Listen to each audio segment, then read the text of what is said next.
বিশ্ব বাংলা নিউজের আন্তর্জাতিক সংবাদে আপনাদের স্বাগত। শুরুতে সংবাদ শিরোনাম। ফ্রান্সের সর্বোচ্চ আদালত সিরিয়ার প্রাক্তন রাষ্ট্রপতি আসাদের বিরুদ্ধে গ্রেফতারি পরোয়ানা বাতিল করেছে। ওদিকে কলম্বিয়ার রাষ্ট্রপতি নৌবাহিনীকে ইসরায়েলে কয়লা চালান নিষিদ্ধ করার নির্দেশ দিয়েছেন। 40 বছর পর ফিরে এলেন লেবানিজ প্রতিরোধ আইকন জর্জেস আবদুল্লাহ। দক্ষিণ পূর্ব ইরানের আদালত ভবনে সন্ত্রাসী হামলায় কমপক্ষে 5 জন শহীদ হয়েছেন। ব্রিটিশ প্রধানমন্ত্রী কেয়ার স্টারমার বলেছেন, ফিলিস্তিনি রাষ্ট্রের স্বীকৃতি অবশ্যই একটি বৃহত্তর পরিকল্পনা অংশ হতে হবে। এ ছিল সংবাদ শিরোনাম। এবার বিস্তারিত। ফ্রান্সের সর্বোচ্চ আদালত শুক্রবার সিরিয়ার প্রাক্তন রাষ্ট্রপতি বাশার আল আসাদের বিরুদ্ধে 2013 সালে মারাত্মক রাসায়নিক হামলার ঘটনায় জারি করা ফরাসি গ্রেফতারি পরোয়ানা বাতিল করেছে। ক্যাসেশন আদালত রায় দিয়েছে যে রাষ্ট্রপতির দায়মুক্তির ক্ষেত্রে কোনো ব্যতিক্রম নেই, এমনকি যুদ্ধাপরাধ এবং মানবতাবিরোধী অপরাধের অভিযোগেও।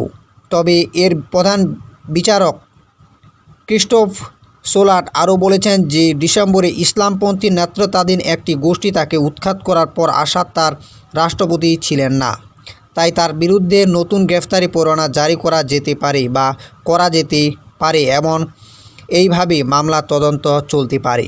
মানবাধিকার কর্মীরা আশা করেছিলেন যে আদালত রায় দেবেন যে অভিযোগের তীব্রতার কারণে দায়মুক্তি প্রযোজ্য নয়, যা অভিযুক্ত যুদ্ধাপরাধীদের জবাবদিহিতার জন্য আন্তর্জাতিক আইনে একটি বড় নজির স্থাপন করবে। মার্কিন গোয়েন্দা তথ্য অনুসারে 2013 সালের 4 ও 5ই আগস্ট দামেস্কের বাইরে আদ্রা এবং দৌমায় সারিন গ্যাস হামলায় 1000 জনেরও বেশি লোক নিহত হওয়ার ঘটনায় চেইন অফ কমান্ডে তার ভূমিকার অভিযোগে ফরাসি কর্তৃপক্ষ 2023 সালের নভেম্বরে আসাদের বিরুদ্ধে এই পরোয়ানা জারি করেন।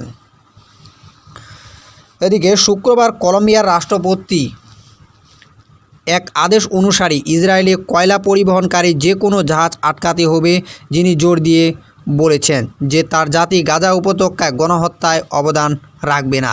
ওয়াফা সংবাদ সংস্থা রাষ্ট্রপতি পেট্রোর উদ্ধৃতি দিয়ে জানিয়েছে যে তিনি ইসরায়েলে কয়লা পরিবহনকারী যে কোনো জাহাজ আটকানোর নির্দেশ দিয়েছেন। বৃহস্পতিবার সিনাগা থেকে ইসরায়েলের উদ্দেশ্যে রওনা হওয়ার পর গাজা উপত্যকায় ইসরায়েলি অপরাধের প্রতিবাদে কলম্বিয়া গত আগস্টে ইসরায়েলে কয়লা রপ্তানি নিষিদ্ধ করার পর তিনি এই চালানটিকে তার সরকারের প্রতি সরাসরি চ্যালেঞ্জ বলে অভিহিত করেছেন।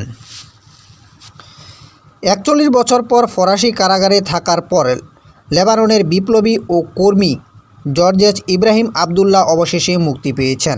আজ তিনি বৈরুতে পৌঁছেছেন। তার পরিবার এবং সহকর্মীদের সাথে পুনর্মিলন করেছেন। তার অসংখ্য সমর্থক দীর্ঘদিন ধরে তার প্রত্যাবর্তনের অপেক্ষায় ছিলেন। স্বাধীনতার আইনি অধিকারের জন্য তার রাজনৈতিক নীতিগুলি বিনিময় করার জন্য অভিনব পশ্চিমা চাপ সত্ত্বেও আবদুল্লাহ কখনও নতি স্বীকার করেননি।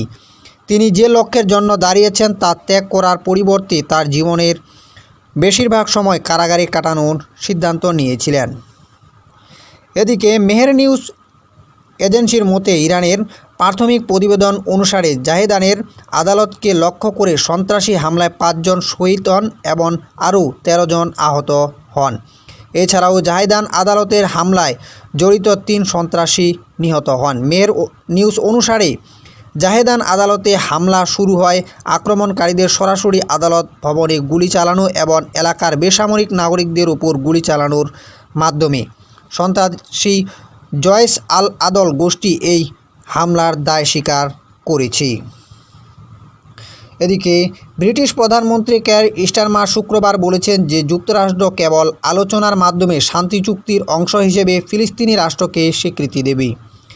গাজার উপর ইসরায়েলের নৃশংস যুদ্ধ বন্ধে চাপ দেওয়ার উপায় নিয়ে ফরাসি রাষ্ট্রপতি ইমানুয়েল ম্যাক্রো এবং জার্মান চ্যান্সেলর ফ্রেডরিক মের্জের সাথে আলোচনার পর কেয়ার স্টারমার ব্যবহারিক সমাধানের উপর তার মনোযোগের উপর জোর দিয়েছেন, যা তিনি বিশ্বাস করেন যে ইসরায়েলকে থামাতে সত্যিকার অর্থে সাহায্য করতে পারে।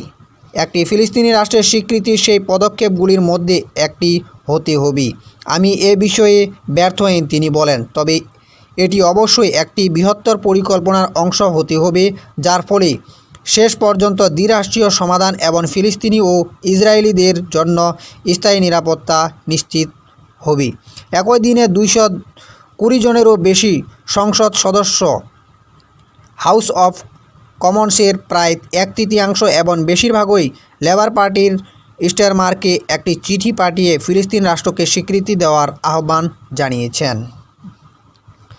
ওদিকে ইয়েমেনের সশস্ত্র বাহিনীর মুখপাত্র ইয়াহিয়া সারি এক বিবৃতিতে ঘোষণা করেছে যে দেশটির সশস্ত্র বাহিনী ফিলিস্তিনি 2 হাইপারসনিক ক্ষেপণাস্ত্র ব্যবহার করে বেরশেবায় ইসরায়েলি শাসনের একটি সংবেদনশীল স্থান লক্ষ্য করে হামলা চালিয়েছে। তিনি নিশ্চিত করেছে যে অভিযানটি সফলভাবে সম্পন্ন হয়েছে। ওদিকে গাজায় আল শিফা হাসপাতাল জানিয়েছে যে ইসরায়েলিদের চলমান অনাহার নীতির মধ্যে গত 24 ঘন্টায় গাজায় দুর্ভিক্ষ ও অপুষ্টির কারণে 5 জন মারা গেছেন। মারা যাওয়া ব্যক্তিদের মধ্যে কমপক্ষে 2 জনই শিশু ছিল, যার মধ্যে 7 দিনের একটি শিশুও ছিল যে দুধের অভাবে মারা গিয়েছিলেন কারণ ইসরায়েলে গাজায় সাহায্য পৌঁছাতে বাধা দিচ্ছে। এদিকে গাজার স্বাস্থ্য মন্ত্রণালয় ঘোষণা করেছে যে ক্ষুধা ও অপুষ্টির কারণে মোট মৃত্যুর সংখ্যা বেড়ে 122 জনে দাঁড়িয়েছে, যার মধ্যে 83 জন শিশু। ওদিকে ইতালির প্রধানমন্ত্রী জর্জিয়া মেলোনি শনিবার বলেছে যে প্রতিষ্ঠার আগে ফিলিস্তিন রাষ্ট্র স্বীকৃতি দেওয়া ক্ষতিকারক হতে পারে। আমি ফিলিস্তিন রাষ্ট্রের পক্ষে, কিন্তু প্রতিষ্ঠার আগে এটিকে স্বীকৃতি দেওয়ার পক্ষে নই, তিনি ইতালীয় সংবাদপত্র লা রিপাবলিককে বলেন।